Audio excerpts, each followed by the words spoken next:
शुक्राचार्य, दुर्गमासुर के अत्याचारों के दोषी आप हैं।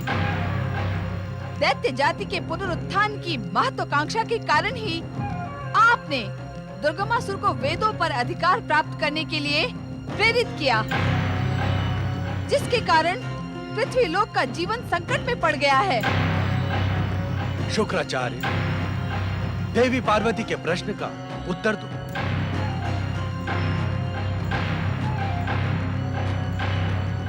ये क्या उत्तर देंगे स्वामी? ये स्वयं अपने जीवन पथ पर भ्रमित हैं। जगत की व्यवस्थाओं के प्रति इनका कोई कर्तव्य नहीं है। वास्तव में तो इनको गुरु कहलवाने का कोई अधिकार नहीं है। बोलो शुक्राचार्य, शांत रहकर तुम अपने अपराध को स्वीकार कर रहे हो। देवताओं के गुरु बृहस्पति से व्यक्तिगत संघर्ष में ये शुक्राचार्य निरीह मनुष्यों की नृशंस हत्याओं के मूल्य पर विजय पाने के लिए इच्छुक हैं। क्रोधित न हो माता, मैं भी आपकी भांति शिव भक्त हूँ। भक्त? तुम्हें भक्त कहलवाने का कोई अधिकार नहीं है शुक्राचार्य। भक्त वो होता है जो सज्जन हो, किंतु तुम दुर्जन हो, दुर्जन। मानव कल्याण के स्थान पर तुम्हारी भक्ति मानवता के सर्वनाश के लिए ही जागृत होती है। क्षमा महादेवी, क्षमा।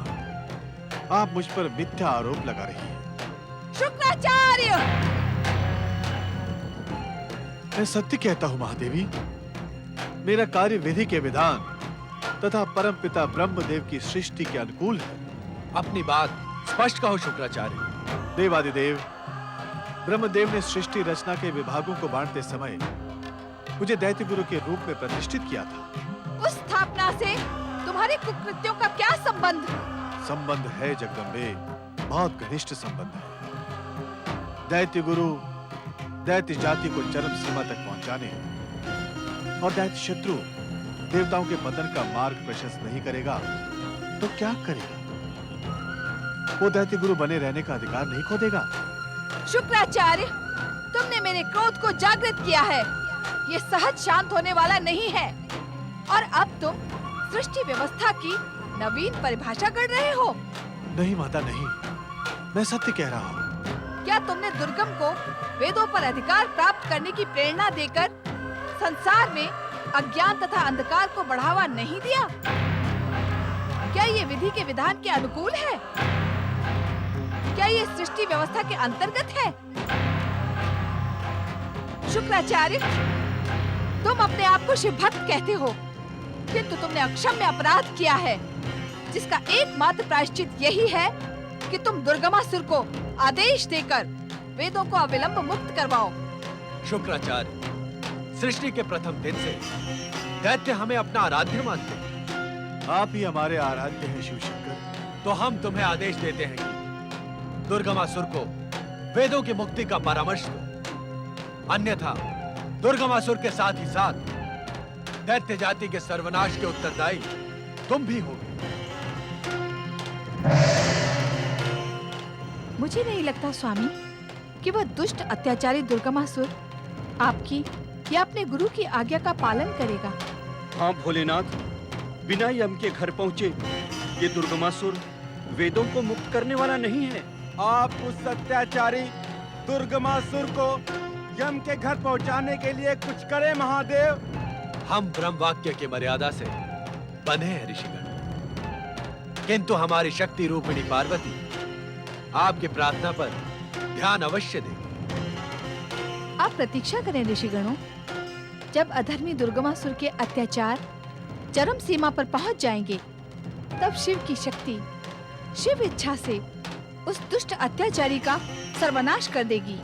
शक्ति स्वरूपा माता पार्वती की जय। परात्पर ब्रह्म परमेश्वर शिव शंकर की जय। ओम नमः शिवाय।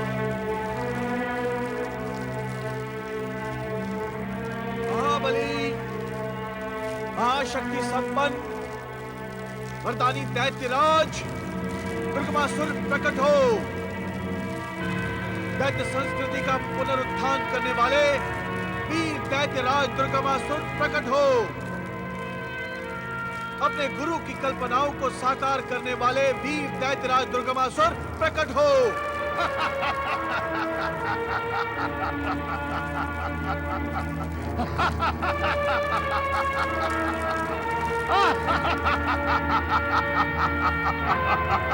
दैत्यराज दुर्गमासुर हमारे सम्मुख अविलंब प्रकट हो।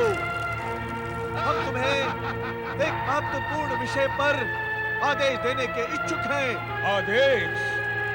महाबली, महाशक्ति संपन्न, महावीर दुर्गमासुर को आदेश?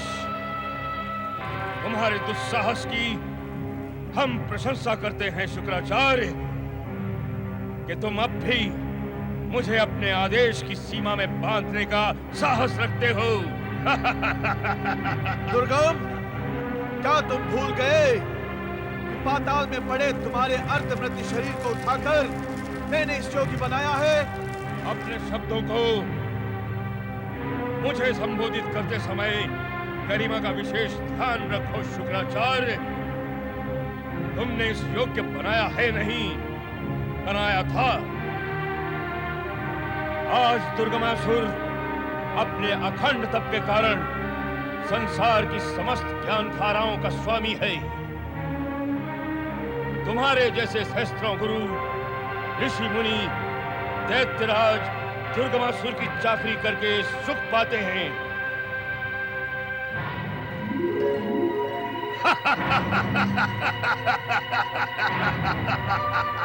पुत्र दुर्गम, मेरे पिता बनने का प्रयास न करो शुक्राचार्य।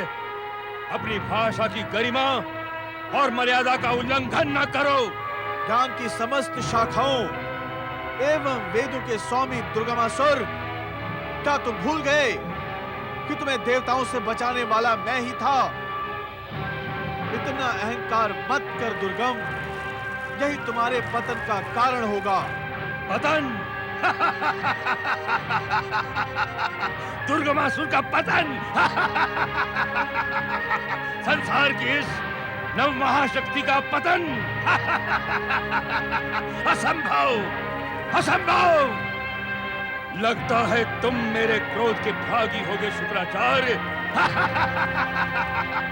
सुनो, तुम अभी इसी समय से शिव की आराधना को त्याग कर मेरी आराधना प्रारंभ कर दो।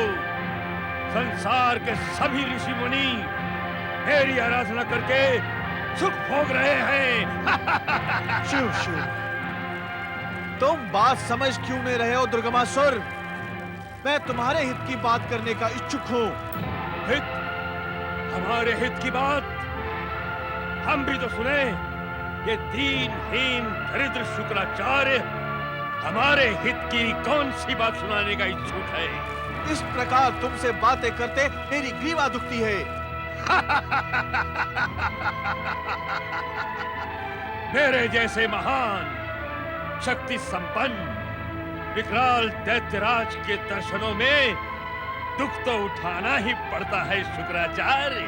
दुर्गम, यदि तुम मेरे पास नहीं आ सकते तो मैं तुम्हारे पास आ जाता हूँ। मुझे कोई आपत्ति नहीं है।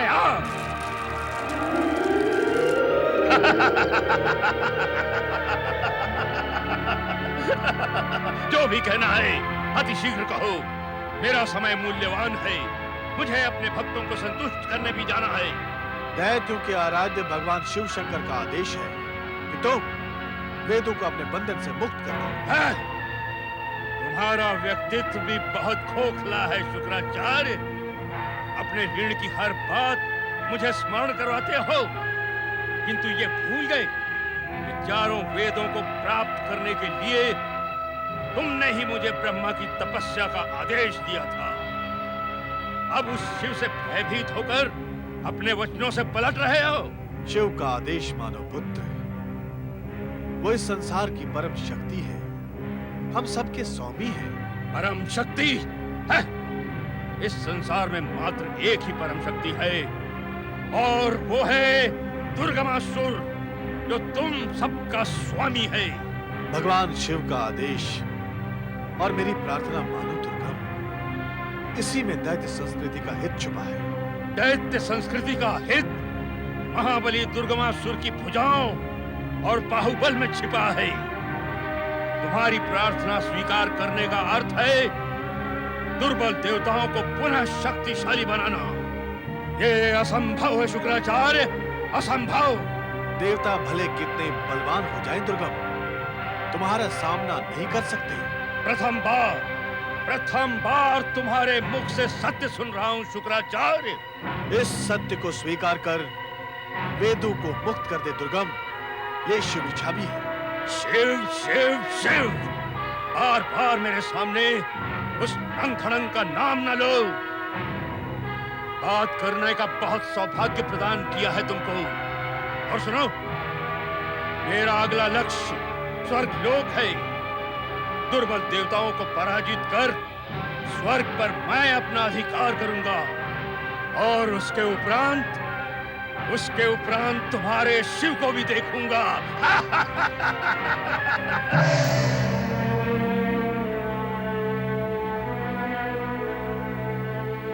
तुम्हारा अहंकार ही तुम्हारा काल बनकर तुम्हारे आसपास मंडरा रहा है दुर्गम। हे शिव शंकर, हे दैत्यों के आराध्य, ये कैसी माया है।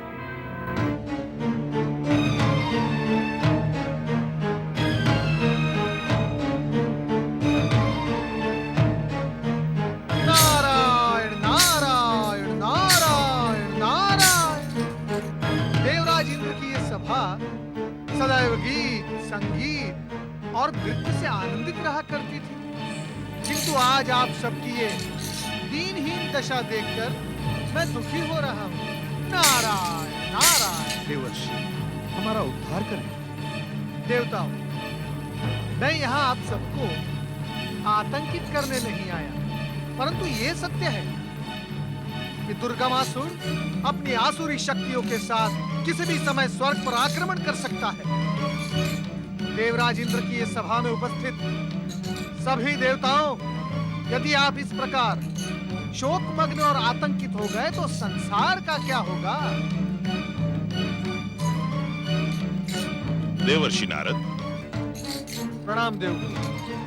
देवगुरु, क्या आपने दुर्गमासुर से सावधान रहने के लिए देवताओं का मार्गदर्शन एवं उनमें उत्साह का संचार नहीं किया? आपसे तो कुछ भी छुपा नहीं है देवर्षि नारद। वेदों को पाताल लोक के बंदी गृह में डालकर दुर्गमासुर ने पृथ्वीलोक पर यज्ञ आदि कार्य समाप्त करवा दिए हैं। यज्ञ आहुतियों से शक्ति न मिलने के कारण देवताओं की शक्ति क्षीण हो गई है।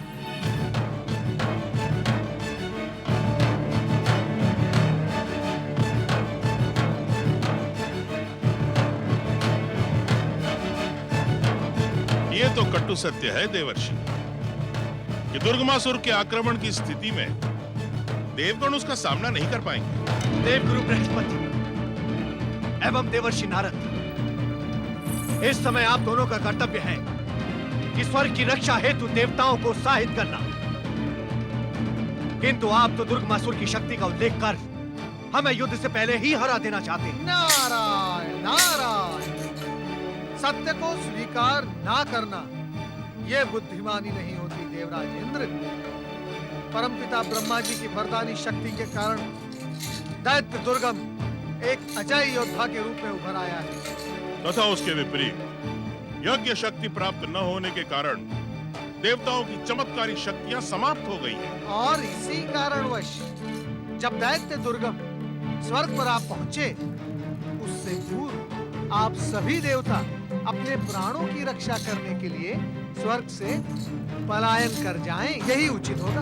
मैं अभी शक्ति माता का आवाहन करके आ रहा हूँ। मुझे संकेत मिला है कि माता शक्ति ही दुर्गमासुर का अंत करेगी। इसीलिए देवगुरु बृहस्पति, जब दुर्गमासुर की शक्ति से भयभीत होकर देवगण स्वर्ग से पलायन कर जाएंगे, तब शक्ति माता सहायता करेंगी। ऐसी स्थिति में हम शक्ति माता से सहायता की अपेक्षा भी नहीं रखते हैं। देवराज इंद्र, कह लेने दीजिए देवर्षि, कह लेने दीजिए। जब देवताओं की गरिमा और मर्यादा नष्ट हो जाएगी, तब शक्ति माता की सहायता का क्या उद्देश्य है? जब असुरों के अपवित्र चरण इस स्वर्ग की धरती को भ्रष्ट कर देंगे, तब हमें स्वर्ग में शक्ति माता की सहायता की क्या आवश्यकता है? संयम रखे देवराज इंद्र, अपने क्रोध पर नियंत्रण रखें। कटु सत्य तो यह है कि आपके इस क्रोध के कारण न ही मुझे हानि पहुंचती है, न ही देवगुरु बृहस्पति को। नारायण नारायण। आपके इस क्रोध के कारण केवल आपको ही हानि पहुंचती है। आपका विवेक नष्ट हो रहा है। देवराज इंद्र, कृपया संयम और धैर्य के साथ माता शक्ति पर विश्वास रखें। नहीं देवर्षि, नहीं। देवराज इंद्र का धैर्य और संयम दोनों समाप्त हो गए हैं। अब मुझे किसी भी शक्ति पर कोई भरोसा नहीं।